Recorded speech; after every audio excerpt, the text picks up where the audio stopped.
Hello guys. आज हम 12वीं कक्षा राजनीति विज्ञान के तीसरा चैप्टर एनसीईआरटी बुक का राजनीति वर्चस्व को शुरू करते हैं। आप अगर चैनल पर पहली बार आए हो तो चैनल को सब्सक्राइब करना ना भूलें और अपने फ्रेंड्स को शेयर करना और बेल आइकन को प्रेस करना। तो पहले चैप्टर में तो शीत युद्ध का दौर था, जिसमें दो महाशक्तियां उभर कर आई थी, संयुक्त राज्य अमेरिका और सोवियत संघ। फिर दूसरा चैप्टर था, उसमें था दो ध्रुवीयता का अंत, जिसमें दोनों महाशक्तियां थी, उसमें सोवियत संघ का क्या हो गया, विघटन हो गया। तो 1991 में जब सोवियत संघ का विघटन हो गया, शीत युद्ध का अंत हो गया, तो एक महाशक्ति का प्रभुत्व रहा, जिसे बोलते हैं अमेरिका। तो शीत युद्ध की समाप्ति के बाद संयुक्त राज्य अमेरिका विश्व की एक सबसे बड़ी ताकत बनकर उभरा और दुनिया में कोई उसकी टक्कर का प्रतिद्वंदी ही नहीं था। इस घटना के बाद के दौर में अमेरिका प्रभुत्व या एक ध्रुवीय विश्व का दौर कहा जा सकता है। संयुक्त राज्य अमेरिका अंतर्राष्ट्रीय राजनीति का केंद्रीय ध्रुव था। क्या था? एक केंद्रीय ध्रुव था। वह विश्व की एकमात्र महाशक्ति है। अमेरिका शब्द से अमेरिका के दो महाद्वीप बने, उत्तरी अमेरिका और दक्षिणी अमेरिका। संयुक्त राज्य अमेरिका के लिए अमेरिका शब्द का प्रयोग खुद में वर्चस्व का प्रतीक है। अमेरिका के राष्ट्रपति जॉर्ज बुश के द्वारा एक नई विश्व व्यवस्था की शुरुआत की गई और 1991 में जैसे ही सोवियत संघ का विघटन हुआ और अमेरिका एक महाशक्ति के रूप में उभर कर आ गया। 1990 में इराक ने कुवैत पर हमला किया था। तो आगे हम देखो चैप्टर अभी शुरू करते हैं। अमेरिका के द्वारा नई विश्व व्यवस्था की शुरुआत की गई। तो अमेरिका के राष्ट्रपति जॉर्ज बुश के द्वारा एक नई विश्व व्यवस्था की शुरुआत की गई। 1991 में सोवियत संघ के विघटन के साथ ही शीत युद्ध का अंत हो गया। 1991 में जैसे ही सोवियत संघ का विघटन हुआ तो शीत युद्ध का अंत हो गया और एक अमेरिका है वो एक महाशक्ति के रूप में या एक ध्रुवीय विश्व के रूप में उभर कर रह गया या उभर कर सामने आया। अमेरिकी वर्चस्व की स्थापना के साथ विश्व राजनीति का स्वरूप एक ध्रुवीय हो गया। सोवियत संघ का विघटन हो गया तो विश्व है वो एक ध्रुवीय रह गया। अगस्त 1990 में इराक ने अपने पड़ोसी देश कुवैत पर कब्जा कर लिया। 1990 में इराक ने अपना पड़ोसी देश था कुवैत, तो कुवैत पर क्या कर लिया, कब्जा कर लिया। तो ऐसे कुवैत पर कब्जा कर लिया तो संयुक्त राष्ट्र संघ ने अमेरिका को ये अनुमति दी कि सैन्य बल का प्रयोग करे। इराक के प्रति किसका प्रयोग करे? सैन्य बल का प्रयोग करे। तो संयुक्त राष्ट्र ने अमेरिका को जब ये अनुमति दी तो ये नाटकीय फैसला कहलाता है। अमेरिका राष्ट्रपति उस टाइम पर अमेरिका के जो राष्ट्रपति थे वो थे जॉर्ज बुश और जॉर्ज बुश ने एक नई विश्व व्यवस्था की शुरुआत की थी। अगस्त 1990 में इराक ने अपने पड़ोसी देश कुवैत पर कब्जा किया और संयुक्त राष्ट्र ने इस विवाद के समाधान के लिए अमेरिका को इराक के विरुद्ध सैन्य बल का प्रयोग की अनुमति दे दी और संयुक्त राष्ट्र संघ का नाटकीय फैसला था। अमेरिका राष्ट्रपति जॉर्ज बुश ने इस नई व्यवस्था की संज्ञा दी। तो भारत की तरह अमेरिका में भी एक संस्थागत ढांचा चलता है। भारत में जैसे व्यवस्थापिका, कार्यपालिका, न्यायपालिका शक्तियों का एक संस्थागत ढांचा चलता है, वैसे अमेरिका में भी चलता है। तो अमेरिका में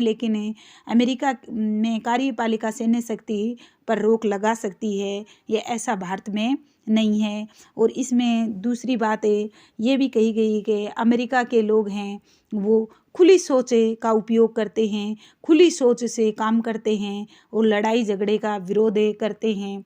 और नाटो की स्थापना 1949 में की गई। नाटो क्या है? एक सैन्य संगठन है और अमेरिका का भारत से संबंध है वो अच्छा रहा, अमेरिका का संबंध है सोवियत संघ से भी अच्छा रहा, और सोवियत संघ से अच्छा रहने के साथ साथ भारत को कि अमेरिका से भी संबंध अच्छे होने चाहिए, तो अमेरिका से भी भारत के संबंध हैं वो अच्छे रहे।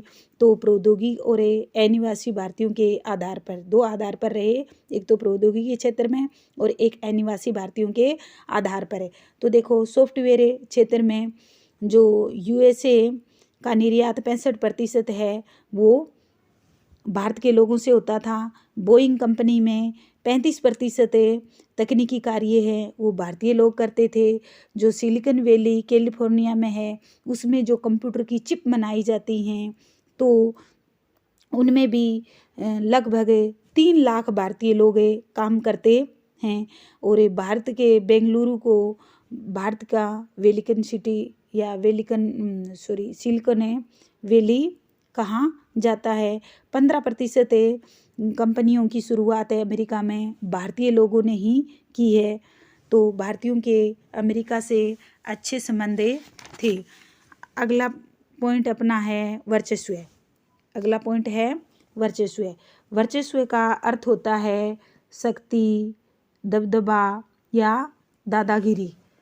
आम भाषा में उसको क्या बोल सकते हैं, दादागिरी भी बोल सकते हैं। तो एक ऐसी कहानी जो शक्ति के इर्द गिर्द घूमती हो उसे ही वर्चस्व कहते हैं। क्या कहते हैं? एक ऐसी शक्ति जो इर्द गिर्द घूमती हो उसे ही वर्चस्व कहते हैं। सभी क्षेत्रों में जैसे सैन्य, आर्थिक, राजनीतिक, सांस्कृतिक क्षेत्रों में वर्चस्व है। हेजेमनी शब्द का अर्थ है, वर्चस्व किसका अर्थ है? हेजेमनी शब्द का अर्थ है सभी क्षेत्रों में जैसे सैन्य, आर्थिक, राजनीतिक और सांस्कृतिक क्षेत्रों में अंतर्राष्ट्रीय स्तर पर एकमात्र शक्ति का केंद्र होना। तो क्या बताया है? वर्चस्व का अर्थ क्या होता है? सभी क्षेत्रों में, चाहे सैन्य क्षेत्र हो, आर्थिक क्षेत्र हो, राजनीतिक क्षेत्र हो, सांस्कृतिक क्षेत्र हो तो अंतर्राष्ट्रीय स्तर पर एकमात्र शक्ति के रूप में जो प्रयोग किया जाता है उसे ही वर्चस्व कहते हैं।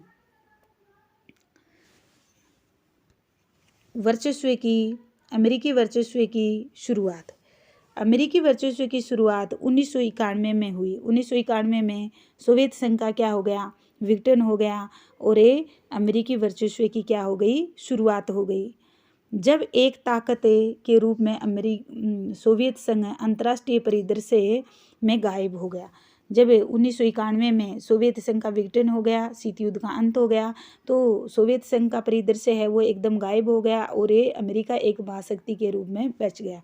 इस स्थिति में अमेरिकी वर्चस्व सर्वव्यापी मान्य हो गया। उस टाइम पर अमेरिका ही एक महाशक्ति के रूप में, एक द्रव्य विश्व के रूप में बच गया। अन्यथा अमेरिकी वर्चस्व 1945 से ही अंतर्राष्ट्रीय पटल पर विद्यमान था। 1945 में द्वितीय विश्व युद्ध का अंत हुआ और शीत युद्ध की शुरुआत हुई तो दो शक्तियां उभर कर आई थी, एक संयुक्त राज्य अमेरिका और सोवियत संघ।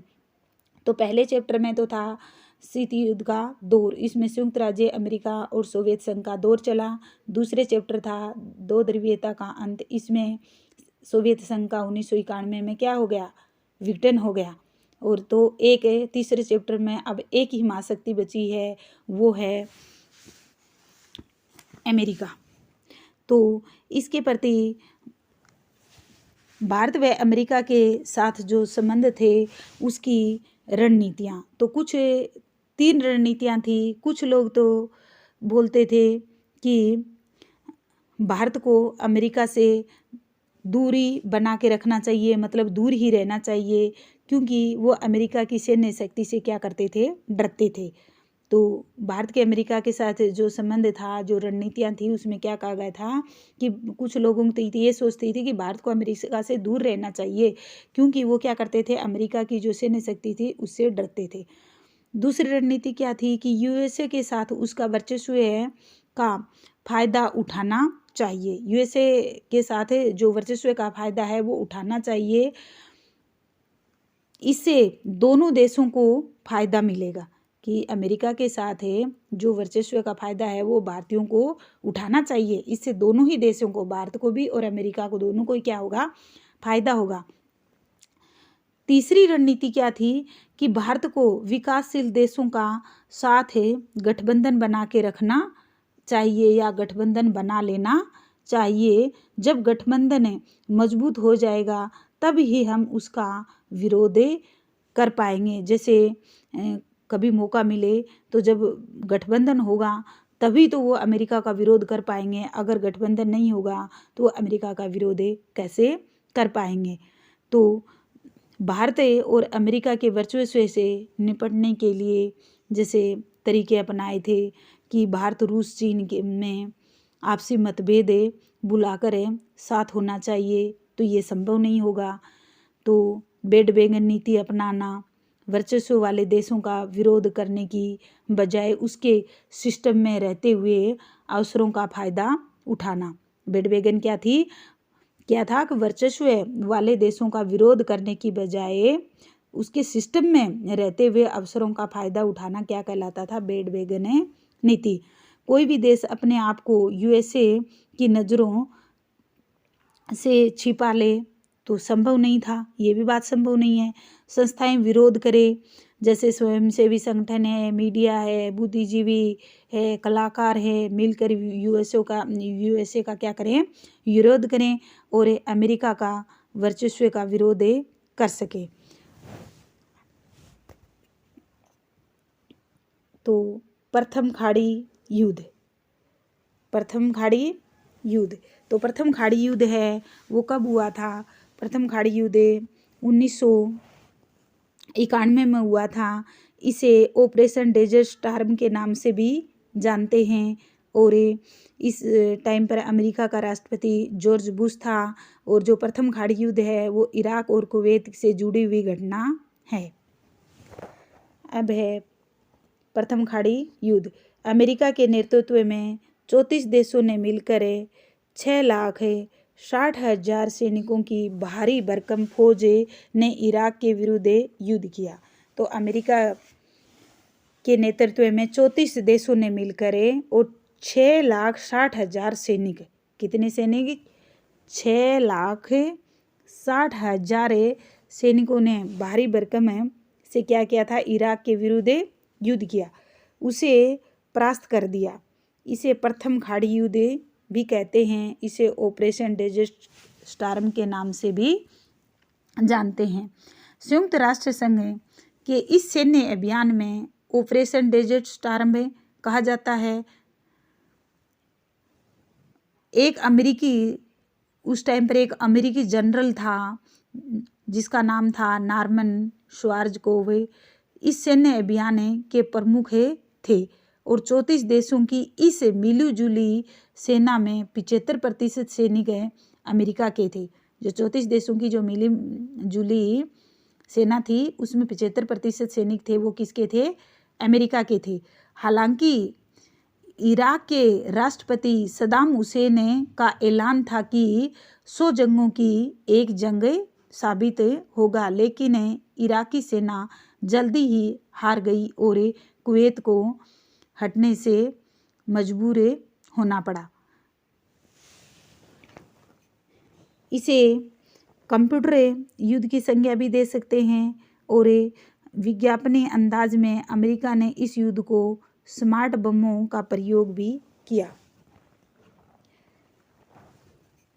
प्रथम खाड़ी युद्ध, ऑपरेशन डेजर्ट स्टार्म। 1990 के अगस्त में इराक ने कुवैत पर हमला किया और बड़ी तेजी से उस पर कब्जा जमा लिया। 1990 में इराक ने कुवैत पर हमला किया था और तेजी से कुवैत पर क्या कर लिया? उसने कब्जा जमा लिया। सभी देशों द्वारा इराक को समझाने की कोशिश की गई। सब देशों ने इराक को समझाने की कोशिश की, लेकिन सबको इराक ने क्या समझा? गलत। लेकिन इराक नहीं माना। तब संयुक्त राष्ट्र संघ ने कुवैत को मुक्त कराने के लिए बल प्रयोग की अनुमति दी। तो इराक जब नहीं माना तो संयुक्त राष्ट्र संघ ने अमेरिका को कुवैत को छुड़ाने के लिए या कुवैत को मुक्त कराने के लिए सैन्य बल का प्रयोग करने की अनुमति दे दी। संयुक्त राष्ट्र संघ के इस सैन्य अभियान को ऑपरेशन डेजर्ट स्टार्म में कहा जाता है। तो इस अभियान को ही ऑपरेशन डेजर्ट स्टार्म के नाम से जाना जाता है। संघ यूएनओ का ये फैसला नाटकीय फैसला कहलाया। अब प्रश्न आ जाए कि संयुक्त राष्ट्र संघ के द्वारा अमेरिका को जो सैन्य बल प्रयोग की जो अनुमति दी थी वो क्या कहलाता था? नाटकीय फैसला कहलाता था, क्योंकि यूएनओ ने शीत युद्ध से अब तक इतना बड़ा फैसला नहीं लिया। जॉर्ज बुश ने इस नई विश्व व्यवस्था की संज्ञा दी, क्योंकि यूएनओ ने शीत युद्ध में इतना बड़ा फैसला नहीं लिया था। इतना बड़ा फैसला है ये अभी लिया है। तो उस टाइम पर अमेरिका के राष्ट्रपति जॉर्ज बुश थे और जॉर्ज बुश ने नई विश्व व्यवस्था की शुरुआत की। एक अमेरिकी जनरल नॉर्मन श्वार्ज़कोव इस सैन्य अभियान के प्रमुख थे। 34 देशों की इस मिलीजुली सेना में 75% सैनिक अमेरिका के थे। हालांकि इराक के राष्ट्रपति सद्दाम हुसैन ने कहा 100 जंगों की एक जंग साबित होगी। तो क्या था? इराक के राष्ट्रपति सद्दाम हुसैन था, उसने इस सैन्य अभियान को क्या कहा था? 100 जंगों की एक जंग साबित किया। 100 जंगों की एक जंग साबित किसने किया था? इराक के राष्ट्रपति सद्दाम हुसैन ने। इराकी सेना जल्दी ही हार गई और उसे कुवैत से हटने पर मजबूर होना पड़ा। इराक की सेना है वो जल्दी हार गई और उसको क्या करना पड़ा? कुवैत से हटना पड़ा। तो इसे कंप्यूटर युद्ध की संज्ञा भी दे सकते हैं। प्रथम खाड़ी युद्ध के दौरान अमेरिका की सैन्य क्षमता अन्य देशों की तुलना में कहीं अधिक थी। अमेरिका ने प्रथम खाड़ी युद्ध, जिसे स्मार्ट बमों का युद्ध, प्रयोग किया। तो अमेरिका ने जो प्रथम खाड़ी युद्ध था उसमें कैसे बमों का प्रयोग किया? तो कैसे बमों का प्रयोग किया?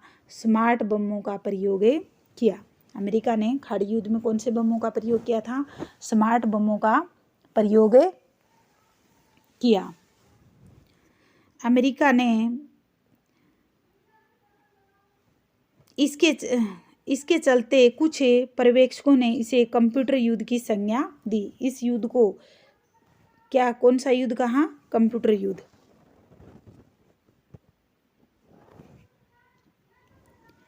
इस युद्ध की टेलीविज़न पर बहुत ज़्यादा कवरेज हुई और इस कारण इसे वीडियो गेम वॉर भी कहा जाता है। इस युद्ध की टेलीविज़न पर खूब ज़्यादा दिखावा हुआ था, तो इस कारण इसे वीडियो गेम वॉर भी कहा जाता है। जॉर्ज बुश के बाद कौन राष्ट्रपति बने? तो प्रथम खाड़ी युद्ध प्रथम खाड़ी युद्ध है वो 1991 में हुआ था। तो प्रथम खाड़ी युद्ध के बाद 1992 में अमेरिका के राष्ट्रपति के चुनाव बिल क्लिंटन नए राष्ट्रपति बने। तो प्रथम खाड़ी युद्ध 1991 में तो राष्ट्रपति जॉर्ज बुश थे। उसके बाद दूसरे राष्ट्रपति बने बिल क्लिंटन। अमेरिकी राष्ट्रपति लगातार 2 कार्यकालों जनवरी 1993 से जनवरी 2001 तक राष्ट्रपति बने रहे। 1993 से 2001 तक 2 कार्यकालों में राष्ट्रपति बने रहे। इन्होंने अमेरिका को घरेलू रूप से अधिक मजबूत किया। जो बिल क्लिंटन राष्ट्रपति थे उन्होंने अमेरिका को सामूहिक रूप के बजाय घरेलू रूप से ज़्यादा मजबूत बना दिया। अंतर्राष्ट्रीय स्तर पर लोकतंत्र को बढ़ावा और जलवायु परिवर्तन, विश्व व्यापार, नरम मुद्दों पर भी ध्यान दिया। तो बिल क्लिंटन था, उसने अमेरिका के लिए बहुत अच्छे कार्य किया। एक तो अमेरिका में घरेलू रूप को मजबूत कर दिया, अंतर्राष्ट्रीय स्तर पर लोकतंत्र को बढ़ावा दिया, जलवायु परिवर्तन पर बल दिया और विश्व व्यापार है उस पर बहुत ज़्यादा बल दिया और नरम मुद्दों को ज़्यादा केंद्रित किया कठोर मुद्दों की बजाय। अमेरिकी दूतावास पर हमला। केन्या नरोनी में बने अमेरिकी दूतावास पर हमला हुआ। अमेरिकी दूतावास कहाँ पर बना है? नरोनी में। एवे डरे सलाम तंजानिया में बने अमेरिकी दूतावास पर भी हमला हुआ। तंजानिया में बने दूतावास पर भी हमला हुआ। अमेरिका के नरोनी में बने दूतावास पर भी हमला हुआ। हमले की जिम्मेदारी अल कायदा को बताया गया। इन दोनों नरोनी और तंजानिया पर जो दूतावास थे, दोनों दूतावासों पर हमला हुआ, उस हमले का जिम्मेदार किसे बताया गया? अल कायदा को। किसको बताया गया? अल कायदा को। आतंकवादी संगठन को इसका जिम्मेदार बताया गया। अगला है अपना ऑपरेशन इनफाइनाइट रिच। इसकी स्थापना है वो 1998 में हुई। तो खाड़ी युद्ध की शुरुआत है वो 1991 में हुई थी। ऑपरेशन इनफाइनाइट रिच की स्थापना है वो 1998 में हुई। ये आपको सन भी याद रखना है। अगला जैसे ऑपरेशन इराकी फ्रीडम आएगा तो उसकी स्थापना 2003 में हुई थी। और ऑपरेशन एंड्यूरिंग फ्रीडम आएगा, उसकी स्थापना 2001 में हुई थी। तो युद्ध का जवाब 1998 में bill Clinton operation infinite rich बताया गया। ऑपरेशन में उन्होंने सूडान और अफगानिस्तान के आतंकवादी ठिकाने पर क्रूज मिसाइल से हमला किया। जो ऑपरेशन है में इन्होंने सूडान और अफगानिस्तान के जो आतंकवादी ठिकाने थे उसमें जो क्रूज मिसाइल थी उससे क्या किया था? हमला किया था। कौन सी मिसाइल से हमला किया था? क्रूज मिसाइल से। अब है 11 सितंबर जिसे 9/11 की घटना कहते हैं। 11 सितंबर को क्या बोलते हैं? 9/11 की घटना। 11 सितंबर 2001 को अल कायदा में 19 आतंकवादियों ने अमेरिका के 4 व्यावसायिक विमानों को कब्जे में ले लिया। तो 11 सितंबर को 2001 को अल कायदा में 19 आतंकवादियों ने अमेरिका के 4 जो व्यावसायिक विमान थे उन विमानों को क्या कर लिया था? अपने कब्जे में ले लिया। अपहरणकर्ता इन विमानों को अमेरिका की महत्वपूर्ण इमारतों की सीधे में उड़ा कर ले गए। जो अपहरणकर्ता थे वो अमेरिका की जो महत्वपूर्ण इमारतें थीं उन इमारतों की सीध में उड़ा कर ले गए। 2 विमान न्यूयॉर्क स्थित वर्ल्ड ट्रेड सेंटर के उत्तरी और दक्षिणी टावर से टकराए। तो 4 विमान लेके गए थे। 4 विमान में से 2 विमान तो अमेरिका का जो वर्ल्ड ट्रेड सेंटर था उसके उत्तरी और दक्षिणी टावर से टकरा गए। तीसरा विमान पेंटागन रक्षा विभाग का मुख्यालय की बिल्डिंग से टकराया। 2 विमान तो वर्ल्ड ट्रेड के उत्तरी और दक्षिणी छोर से टावर से टकराए। तीसरा विमान है पेंटागन जो रक्षा विभाग का जो मुख्यालय था उसकी बिल्डिंग से टकराया। चौथे विमान को अमेरिकी कांग्रेस की मुख्य इमारत से टकराना था। जो चौथा विमान था वो अमेरिका की कांग्रेस की जो मुख्य इमारत थी ना उस इमारत से टकराना था, लेकिन वह पेनिसिल्वेनिया के एक खेत में गिर गया। कहाँ पर गिर गया? वो कांग्रेस का जो मुख्य इमारत थी उससे न टकरा करे ये हो गया था, एक खेत में गिर गया। इस हमले को 9/11 कहा जाता है। इस हमले को किस नाम से जानते हैं? 9/11। कि अमेरिका में 11 सितंबर है तो अमेरिका में क्या करते, महीना पहले आता है और